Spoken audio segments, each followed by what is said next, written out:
Mega TV. Pak ఆక్రమిత కశ్మీర్లో ఒకవైపు ప్రజలు తమ హక్కుల కోసం నెత్తురు చిందిస్తున్నారు.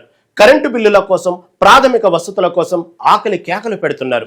కానీ పాకిస్తాన్ ప్రభుత్వం మాత్రం ఈ మారణ హోమాన్ని కప్పిపుచ్చుకునేందుకు ఒక పచ్చి నాటకానికి తెరతీసింది. అదే అక్కడ జరుగుతున్న శాసనసభ ఎన్నికలు. ప్రజలను తుపాకులతో భయపెట్టి బ్యాలెట్ బాక్సులను దొంగిలిస్తూ ఎన్నికలు నిర్వహిస్తున్న పాక్ సర్కార్ తీరుపై భారత ప్రభుత్వం తీవ్రస్థాయిలో మండిపడింది. భారత విదేశీ వ్యవహారాల మంత్రిత్వ శాఖ ఈ ఎన్నికలను కేవలం బూటకపు ఎన్నికలుగా అభివర్ణించింది. ఇదంతా ప్రపంచం కళ్లను గంతలు కట్టేందుకు పాక్ ఆడుతున్న డ్రామాలని భారత్ కుండ బద్దలు కొట్టింది.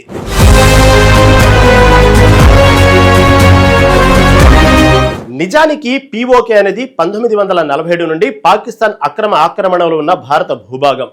పాకిస్తాన్కు పీఓకేలో ఎలాంటి చట్టపరమైన నైతిక హక్కు లేదు. దశాబ్దాలుగా ఆ ప్రాంతాన్ని బలవంతంగా అక్రమంగా ఆక్రమించుకుని కూర్చుంది. అక్కడ స్థానికుల వనరులను దోచుకుంటూ వారిని బానిసల కంటే దారుణంగా చూస్తుంది. ఎంఈఏ అధికార ప్రతినిధి ఇదే విషయాన్ని స్పష్టం చేశారు. పాకిస్తాన్ తన అక్రమ ఆక్రమణను కప్పిపుచ్చుకోవడానికే ఇలాంటి డ్రామాలాడుతుందని భారత్ చురకలంటించింది.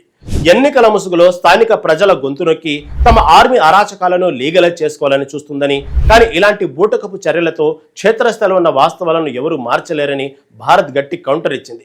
ఈ ప్రాంతం భారత భూభాగంలో అంతర్భాగమని, అక్రమంగా ఆక్రమించుకున్న భూభాగంలో ఎలాంటి ఎన్నికలు నిర్వహించినా అవి చెల్లవని భారత్ స్పష్టం చేసింది.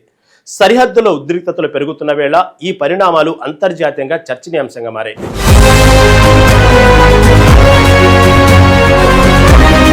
భారత విదేశాంగ మంత్రిత్వ శాఖ అధికారిక ప్రకటనలో పాకిస్తాన్ ఉద్దేశాలను తీవ్రంగా ఆక్షేపించింది.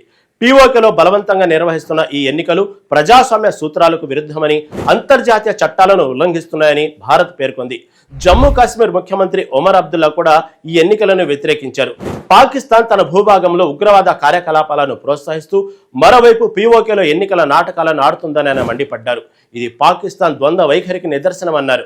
అంతర్జాతీయ వేదికలపై కశ్మీర్ గురించి, మానవ హక్కుల గురించి ముసలి కన్నీరు కార్చే పాకిస్తాన్ ద్వంద్వ వైఖరి ఇప్పుడు పూర్తిగా బయటపడింది. పీఓకేలో స్థానిక ప్రజలకు ఎలాంటి ప్రాథమిక హక్కులు లేవు. కనీసం స్వేచ్ఛగా నిరసన తెలిపే హక్కు కూడా లేదు. తాజాగా నిరసనకారులపై కాల్పులు జరిపి 19 మందిని బలి తీసుకున్న పాక్ దళాల తీరును భారత్ తీవ్రంగా ఖండించింది. దశాబ్దాలుగా ఆ ప్రాంత ప్రజల సంపదను, జల వనరులను పాకిస్తాన్ పంజాబ్ ప్రావిన్స్ కు తరలించుకుపోతుందని భారత్ ఆరోపించింది. ఇలాంటి దోపిడీని ఎట్టి పరిస్థితులను ఉపేక్షించేది లేదని, పీఓకే ప్రజల ప్రాణాలకు భారత్ పూర్తి మద్దతుగా నిలుస్తుందని విదేశాంగ శాఖ భరోసా ఇచ్చింది.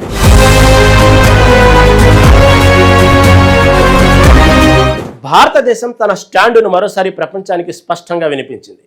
జమ్మూ కాశ్మీర్, లడఖ్ కేంద్రపాలిత ప్రాంతాలతో పాటు పాక్ ఆక్రమిత కశ్మీర్, గిల్గిత్, బాల్టిస్తాన్ ప్రాంతాలు ఎప్పటికీ భారతదేశంలో అంతర్భాగమేనని తేల్చి చెప్పింది. ఇది గతంలోనూ, ఇప్పుడు, భవిష్యత్తులోనూ పాకిస్తాన్ అక్కడ ఎన్ని బూటకపు ఎన్నికలు నిర్వహించినా చట్టవిరుద్ధంగా ఆ ప్రాంత హోదాను మార్చలేదని స్పష్టం చేసింది. వెంటనే అక్రమంగా ఆక్రమించుకున్న భారత్ భూభాగాలను పాకిస్తాన్ ఖాళీ చేయాలని, ఆ ప్రాంతంపై పాక్ ఎలాంటి అధికారాలు లేవని భారత్ ఫైనల్ అల్టిమేటం జారీ చేసింది. బూటకపు ఎన్నికల ద్వారా ప్రపంచాన్ని మోసం చేద్దామనుకున్న పాకిస్తాన్ ప్లాన్ ను భారత విదేశాంగ శాఖ ఘోరంగా దెబ్బకొట్టింది. అంతర్జాతీయ సమాజం ముందు పాక్ అసలు రూపాన్ని బట్టబయలు చేసింది. ఉగ్రవాదాన్ని పెంచి పోషిస్తున్న, అమాయకుల ప్రాణాలు తీస్తున్న పాకిస్తాన్ పీఓకేను వెంటనే ఖాళీ చేయక తప్పని పరిస్థితి వస్తుందని నిపుణులు విశ్లేషిస్తున్నారు.